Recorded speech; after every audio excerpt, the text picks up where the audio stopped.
the end. Wow. Double wahala for daddy body. Oh God, you baba.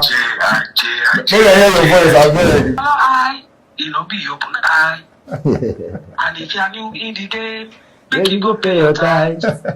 Ṣé bẹ́ẹ̀ ló tajà máa fi ń bọ́ ọmọ rẹ̀ ṣeré ló fi máa ṣàlẹ́gbà. Ẹ̀sìn tó síwájú. Ẹ̀sìn tó síwájú ṣe bóun náà la fi ń jọba. Ó yá náà, ó tell you the day they hate me. When I dey hustle my money. From Moscow to Malaysia, from Malaysia to Miami. In the building. My entire life is all about music. I just choose to. I love music a lot. If I hear a sound, I write songs. You write songs. You have danced many of my songs that you don't even know. I want to take coffee right. I want to write from me. We call Igbeyawo. Yeah, and by my Igbeyawo, I should be music. My song. Is it right? Wow. So, like this song with David and DJ Spino and Wandeko. Olowo. You co-wrote that song too.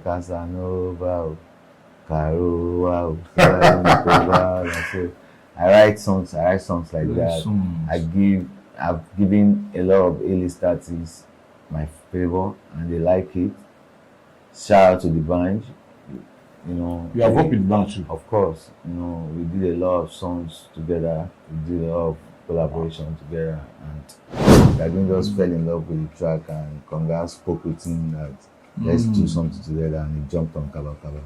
Okay. So the Kaba Kaba she ready me, so Bata Gbejade got promoted Oblo. So but it's unfortunate that Dagun was cool. Video yẹn pẹ̀lú Dagun. Video yẹn pẹ̀lú Dagun. He has been calling me, telling me that jẹ́ ká ya video yìí Ijoba, jẹ́ ká shoot video. Dagun ti ń pè é jẹ́ ká shoot, he ti burst everywhere. You understand, but we are still telling him that we are going to shoot. We are not knowing that he's going to die. So after Konga,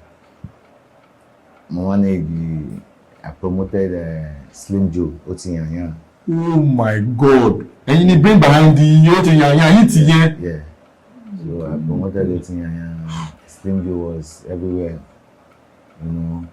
After Slim Joe, we did Lace, Shibiwo. Yes. You know. After Lace, and I started managing 30G. I managed 30G now. Yeah.